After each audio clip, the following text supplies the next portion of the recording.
This is a $45 mic and boom arm combo. And right off the rip, what do you think of this audio quality? This is the Comica Ejoy Uni Pro. And yes, this is a wireless condenser mic, which means I can plug this dongle into my phone, my computer, or my console and get this exact audio quality that you're hearing right now. On the bottom of the mic, you do have a gain control knob. You got two buttons on the front, one for your RGB, and the other button is for the denoise feature. This extremely budget-in mic is also on a shock mount, comes with the pop filter, and at the very top you do have a tap to mute feature. Now if you plan on running this mic wired, there is actually no point to get the Pro version. The non-Pro version does not come with this dongle, and you can get this mic for even cheaper. Comica just launched their store here on TikTok Shop, so I don't think these are going to last very long, so I left you that link below. This is the ultimate Hall effect gaming keyboard if you run a hybrid setup. And by hybrid setup, I mean you're running a PC and a Mac. This is the Keychron Q1HE. So if you're anything like me and you like to edit videos on a Mac, but you love to game on a PC, then you understand the struggle of swapping keyboards and mouse for your two different setups. Now the Q1HE does have rapid trigger, it has dynamic keystrokes, and it has snap tap. So this thing absolutely rips when it comes to gaming. But as you can see, this does come with Mac keycaps right out of the box. There is a toggle on the back of the case to switch between Mac and Windows mode. You are getting the much needed knob.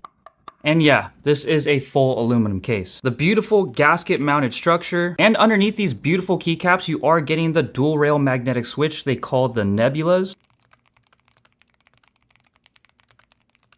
Extremely quiet, so you can use this as a work keyboard, and this offers tri-mode connectivity so you can run this wired or wireless. The Keychron Q1HE is pretty much the jack of all trades. The build quality is insane, the sound is insane, and the performance is insane. I left you that link below. Are IEMs actually worth the money? Now, I am no audiophile by any means, and these are the first set of IEMs I've ever tried. Now, for my first pair, I decided to go with the Truthear X Crinacle Zero Blue 2, and from the little research I did, these seem to be a pretty solid option. These have dual dynamic drivers, one 10mm driver and a 7.8mm driver. Now these are some pretty good looking IEMs. One of my biggest concerns was comfort, but to my surprise, these were actually super comfortable. Now this might be different for you because you might have a smaller or bigger ear canal, but for me, the Zero Blue 2s actually fit very nice. Now I ran these IEMs on my race simulator, and to be honest, the immersive experience was insane. Now truthfully, I've been using some pretty crappy headphones this entire time, but these IEMs made me feel like I was actually sitting in a race car. I also listened to these IEMs while I was editing my videos and listening to some music, and I gotta say I am a big fan of IEMs. These IEMs had a solid amount of bass, especially with this 5 ohm bass boost adapter. So do I think IEMs are actually worth the money? I actually think they are. I left you that link below. A gaming mouse that is 25 bucks. This is the Leobog GM3, and if you want the GM3 SE, which is 5 grams lighter, that'll cost you 28 bucks. So with this gaming mouse, you are getting 1K polling rate, which is plenty for the majority of the builds out there. Even though it's cool to say you can go up to 8K, you really do need an insane build to handle that. Now the sensor you're getting inside is the PAW3311, up to 12K DPI, and if you're getting the non-SE version like this one, this will weigh 55 grams, but you also get a charging dock, which I've honestly become a huge fan of because at the end of the night, I can just plop this on the charger, and by the next day, I have a fully charged mouse. For 25 bucks, it's really hard to knock the GM3 by Leobog. Plus they come in black, white, purple, yellow, and green. Make sure to snag one that matches your setup, and I left you that link below.